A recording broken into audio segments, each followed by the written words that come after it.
Langsung saja, tidak usah berlama-lama. Assalamualaikum warahmatullahi wabarakatuh. Selamat pagi, perkenalkan nama saya Sultan Hilmiah Ryan dengan NIM 163251015 dari kelas RKA 2 mata kuliah pemrograman dasar, akan menjelaskan tentang learning journal yang tentang perkuliahan yang dilaksanakan pada TM5. Oke, mari kita mulai, yaitu pertama objektif seperti biasa. Tujuan dari perkuliahan yang dilaksanakan pada TM5 pada tanggal 30 Maret 2026, yaitu dalam sesi perkuliahan ini, mahasiswa diharapkan mampu memahami dan mengimplementasikan mekanisme interaksi data dalam bahasa pemrograman C yang meliputi pertama, memahami konsep dasar atau alur program yang terdiri dari input, proses, dan output sebagai satu kesatuan sistem. Lalu dua, menguasai penggunaan berbagai instruksi output seperti printf untuk menampilkan informasi ke layar monitor. Dan ketiga, mampu menerapkan berbagai metode pengambilan input dari pengguna melalui fungsi scanf, gets, dan fgets dengan memperhatikan penggunaan string control serta menentu format yang tepat. Yang terakhir, nomor 4, memahami dan menggunakan berbagai jenis operator secara efektif, mulai dari operator aritmatika, penugasan atau assignment, hingga operator perbandingan dan logika dalam menyelesaikan perhitungan maupun logika pemrograman. Sorry, saya mengecek apakah sudah terekam. Lalu, apa sih yang dilakukan saat perkuliahan? Perkuliahan yang dilaksanakan pada hari Senin 30 Maret 2026 yang diajar oleh Bapak Ali Ihsanul Qouli, SSI, MN, PhD, berfokus pada pendalaman struktur input, proses, dan output dalam bahasa C. Kami mempelajari bahwa semua program pada dasarnya menerima masukan data dari perangkat seperti keyboard, memprosesnya sesuai logika sistem dan menghasilkan keluaran ditampilkan ke layar monitor. Dalam perkuliahan, dosen menjelaskan menggunakan instruksi output, menggunakan fungsi printf, dan library Studio H yang memanfaatkan penentu format seperti %d untuk integer, %f untuk bilangan real, dan %s untuk data string. Pada aspek input, kami belajar cara mengambil data dari pengguna menggunakan fungsi scanf, gets, dan fgets yang lebih aman karena memiliki batasan ukuran buffer. Kegiatan kemudian dilanjutkan dengan eksplorasi berbagai jenis operator, mulai dari operator aritmatika untuk perhitungan matematis, operator penugasan untuk mengisi nilai variabel, hingga operator perbandingan dan logika untuk menghasilkan nilai true atau false. Setelah dan mungkin setengah jam setelah perkuliahan, terdapat tugas yang dikasih sebagai evaluasi. Nah, apa tugas-tugas tersebut? Nah, yang pertama yaitu membuat program untuk menginput satu karakter dari keyboard, kemudian cetak karakter tersebut. Bisa lihat di sini programnya dan saya akan menjelaskan. Implementasi program ini diawali dengan deklarasi variabel karakter dengan tipe data char untuk mengalokasikan memori bagi satu karakter tunggal. Bisa dilihat di sini. Alur program berjalan secara sekuensial, dimulai dengan memberikan instruksi kepada pengguna melalui fungsi printf untuk mengambil masukan dari keyboard. Digunakan fungsi scanf dengan penentu format %c yang ditujukan untuk tipe data karakter. Menggunakan simbol and di depan, bisa dilihat di sini.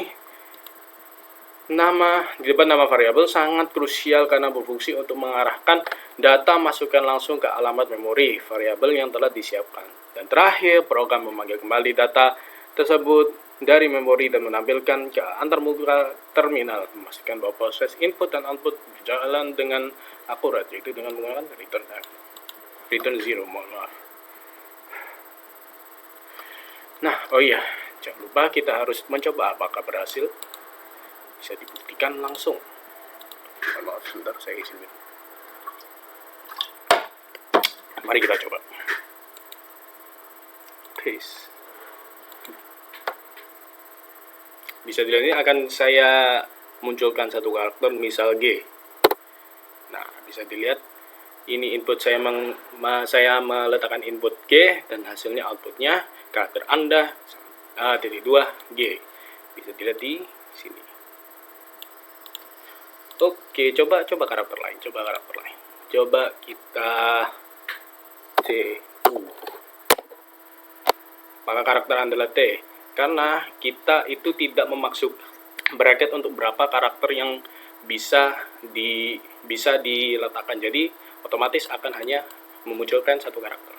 Oke, kita lanjut ke tugas selanjutnya. Buat program untuk menginputkan karakter dari keyboard dengan batasan jumlah karakter adalah 15 karakter, kemudian tampilkan pada layar. Jika input keyboard melebihi dari 15 karakter, maka karakter yang ditampilkan hanya 15 karakter awal. Bisa dilihat sini, ini programnya. Nah, saya jelaskan.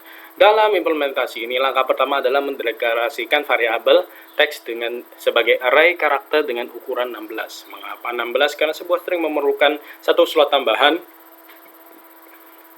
untuk karakter null terminator sebagai penanda akhir data. Sesuai dengan materi praktikum mengenai instruksi input, digunakan fungsi fgetch dibandingkan scan f atau getch. Mengapa? Karena hal ini dikarenakan fgetch memungkinkan kita untuk menentukan ukuran maksimal data yang boleh masuk ke dalam memori dengan mengatur parameter ukuran sebesar size of text. Ini sistem secara otomatis akan memotong atau mengabaikan karakter ke-16 dan seterusnya jika pengguna mengetik terlalu panjang hasilnya antarmuka. Terlalu panjang hasilnya antarmuka terminal hanya akan menampilkan 16 karakter pertama. Kita coba langsung. Salin. Mohon maaf. Langsung saja kita masukkan. Oke, run. Kita akan menggunakan karakter sesuai urutan keyboard aja supaya tidak double. Oke, mohon maaf. Ternyata saat saya mengetik karakter S itu memotong video saya di OBS. Oke, kita lanjutkan saja dari mana? Dari sini. Oke, kita lanjutkan dengan mengcopy ini salin, lalu kita taruh di saya sudah menjelaskan sampai akhir, ternyata sudah setelah terpotong ya, nggak apa-apa lah. Oke, kita bisa lihat terus. Nah, jika kita menginput 1, 2, 3, 4, 5, 6, 7, 8, 10 itu masih di bawah 15, jadi semua karakter masih bisa dilihat. Nah, tapi kalau kita run lagi, kita masukkan karakter 1, 2, 3, 4, 5, 6, 7, 8, 10, 11, 12, 15, 16, menghindari karakter S supaya tidak berhenti videonya. Kita run. Terus mohon maaf lagi. Yuk. Sesi. Nah, menghindari S melebihi 15 karakter, kita bisa enter. Nah, cuma menampilkan 15 karakter awal. Oke, saya cek lagi supaya tidak terpotong. Oke, masih aman. Yuk kita lanjut ke tugas selanjutnya, yaitu tugas 3, definisikan sebuah konstan tapi dengan nilai 3,14 dan buat program untuk menghitung luas lingkaran dengan panjang jari-jari yang diinputkan dari keyboard.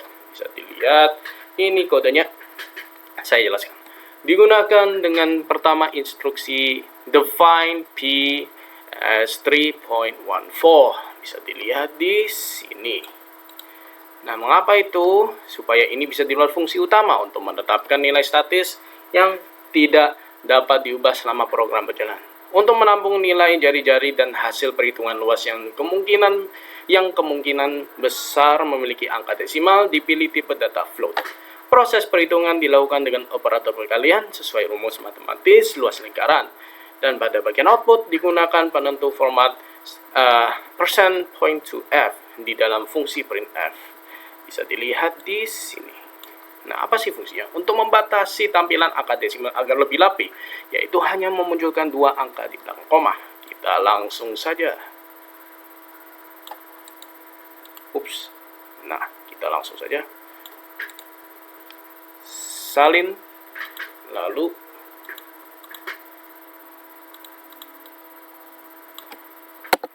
Ctrl+V, terus kita run.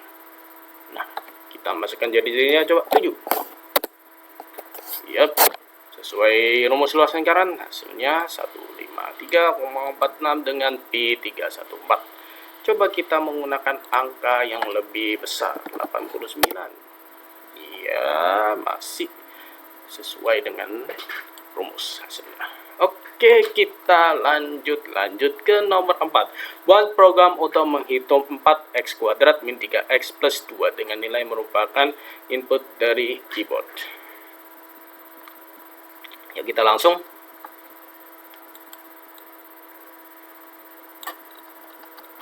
bisa dilihat kodenya.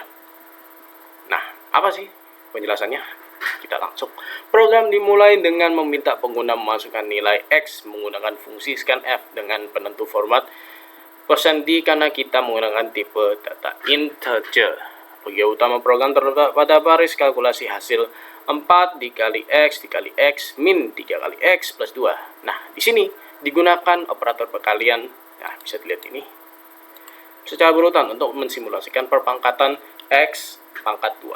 Penggunaan data kurung membantu memastikan urutan operasi berjalan dengan benar sebelum hasilnya akhirnya disimpan ke dalam variabel hasil menggunakan operator penugasan. Akhir fungsi printf menempel hasil perhitungan tersebut ke layar terminal. Ya, kita coba. Boom, and tempel. Mohon maaf kok tempel. Terus salin. Kita langsung saja. And run. Oke, nilai X kita coba. Yang kecil dulu, 5. Bisa dilihat 4 kali 5 pangkat 2, 3 kali 5 plus 2 sama dengan 7. Oke, coba yang agak besar. Coba 4, 5, 6. Nah, masih sama. Hasilnya benar sesuai dengan rumus yang kita buat di program. Yuk kita lanjut ke nomor 5. Nomor 5 ini agak panjang, ada 4 kode yang kita suruh tampilkan hasil dan melakukan analisa pada hasil program. Nah, kita coba kode A. Yuk kita salin dulu. Salin, kita masukkan ke online C compiler. Oke, bisa dilihat hasilnya adalah, nah ini hasilnya. Mengapa kode exited with errors? Yaitu pertama, karena ini di C online compiler kita tidak bisa menggunakan void main, seharusnya int main, dan di sini tidak ada return 0. Oleh itu hasilnya exited with errors. Nah, kita lanjut. Nah, hasil kodenya bisa dilihat di sini. Nah, ya mari kita analisis. Berdasarkan hasil eksekusi, kita dapat melihat bagaimana operator perbandingan bekerja dalam bahasa C. Nah, yaitu yang pertama, hasil dari perbandingan tidak memunculkan kata true atau false, melainkan angka 1 sebagai true dan 0 sebagai false. Karena nilai A lebih kecil daripada B, maka operasi A lebih kurang daripada B menghasilkan hasil 1 atau true. Dan sebaliknya, operasi A lebih besar daripada B menghasilkan 0, karena 5 tidak lebih besar daripada 6. Nah, selanjutnya, A lebih kecil daripada B, maka operasi A lebih kurang sama dengan B menghasilkan hasil 1. Sebaliknya, operasi A lebih besar sama dengan B menghasilkan hasil 0, karena 5 tidak lebih besar daripada 6 dan 5 tidak sama dengan 6. Nah, operasi terakhir, A sama dengan B. Apakah A sama dengan B? Menghasilkan 0, karena mereka tidak sama. Nah, sementara A bisa dilihat sini ada tanda seru dan tanda sama dengan, itu artinya bahwa A apakah tidak sama dengan B, yaitu hasilnya 1, karena kita mengetahui bahwa pastinya 5 tidak sama dengan 6. Langsung lanjut ke kode B. Kita langsung salin saja. Salin, taruh di sini. Oke. Mari kita run. Nah, bisa dilihat A sama dengan 0, B sama dengan 1, A, N, B, A, O, B, A sama dengan 1. Oke, kita lanjut. Nah, analisis hasil. Berdasarkan tabel kebenaran yang ada pada dasar teori, kita dapat menganalisis hasilnya sebagai berikut. Mendapatkan logika, Nomor 1 logika AND, operator ini hanya menghasilkan nilai 1 true jika kedua kondisi benar-benar. Karena A bernilai 0, maka hasilnya adalah false. Maka hasil A and B adalah 0. Bisa dilihat A and B sama dengan 0. Nah, kita lihat di atas A1 sama B1. Berarti mereka tidak sama, maka hasilnya 0, yaitu false. Lalu kedua, logika OR. Operator ini akan menghasilkan nilai 1 true jika salah satu atau kedua kondisi bernilai benar. Karena B bernilai 1 true, maka hasil dari A or B adalah 1. Jadi A jadi 0 atau 1. Jadi A or B sama dengan 1. Nah, yang terakhir logika NOT. Operasi ini berfungsi untuk membalikkan nilai logika. Karena awalnya A adalah 0 atau false, maka setelah diberi operator not A, nilainya berubah menjadi kebalikannya, yaitu 1. Bisa dilihat, yep. Oke, lanjut ke kode Z. Sebentar, saya cek dulu apakah masih recording. Good, masih recording. Lanjut saja.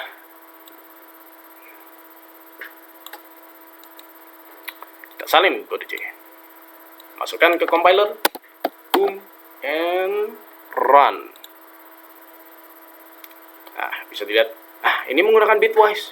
Apa itu bitwise? Kita langsung saja lihat. Program ini menggunakan operator bitwise. Ini uniknya, yaitu operator yang melakukan manipulasi data pada level binary berdasarkan nilai A sama dengan 2 dan B sama dengan 1. Berikut adalah proses kalkulasinya. Nah, representasi binary. Nilai 2 dalam binary adalah 1, 0, sedangkan nilai 1 adalah 0, 1. Nah, A and B dengan menggunakan bitwise membandingkan tiap bit. Jadi 0, 1 and 0, 0, 1, 10 and 01 menghasilkan kode 00. Dalam desimal ini hasilnya adalah 0. Nah, lalu A or B bitwise dengan menggunakan bitwise membandingkan tiap bit. Jadi 10 or 01 menghasilkan 11. Dalam desimal ini hasilnya adalah 3. Nah, mohon maaf. Bisa dilihat dari sini. Nah, hasilnya 3. Awalnya A ada 2. Nah, bisa jadi 3. Oke. Lalu A left shift menggeserkan bit A 10 ke kiri sebanyak 1 posisi sehingga menjadi 1000. Dalam desimal ini nilainya adalah 4. Nah, lalu A right shift 1 menggeserkan bit 10 ke kanan sebanyak 1 posisi sehingga menjadi 01. Dalam desimal 01 bernilai 1. Oke, kita lanjut saja. Bukan ya. Dalam desimal ini bernilai 1. Ya, pokoknya dalam desimal setelah menggunakan operasi ini, yaitu hasilnya ada 1. Oke, kita lanjut aja, tidak usah lama-lama seperti yang awal itu. Langsung ke kode D. Kita langsung saja salin dan paste. Nah, kita lihat hasilnya. Oke, hasil B plus A adalah 20. Lanjut saja, kita lanjut langsung ke analisis hasil. Program ini, program yang di atas menggunakan operator penugasan atau assignment yang dikombinasikan dengan operasi aritmatika. Nah, kita lihat urutan perubahan nilai pada variabel B. Nah, kita lihat awalnya. A sama dengan 15 dan B sama dengan 4. B, increment. Bisa dilihat ini itu artinya tanda increment untuk menambah nilai B sebanyak 1 sehingga B sekarang menjadi 4. Nah, lalu operasi ini B plus sama dengan A itu berarti B kita tambahkan dengan A. B yang sekarang nilainya 5 ditambah dengan 15, maka outputnya adalah 20 sekarang. Lalu B min A. B min A yang sekarang B adalah 20, sekarang dikurangi dengan A, yaitu 15. Yang identik dengan B sama dengan B min A dengan hasilnya B kembali menjadi 5. Nah, untuk yang terakhir B kali A, yang sekarang B hasilnya 5 dikalikan dengan A yang hasilnya 15. Atau bisa dikatakan B sekarang dikali dengan A, maka hasilnya adalah 75.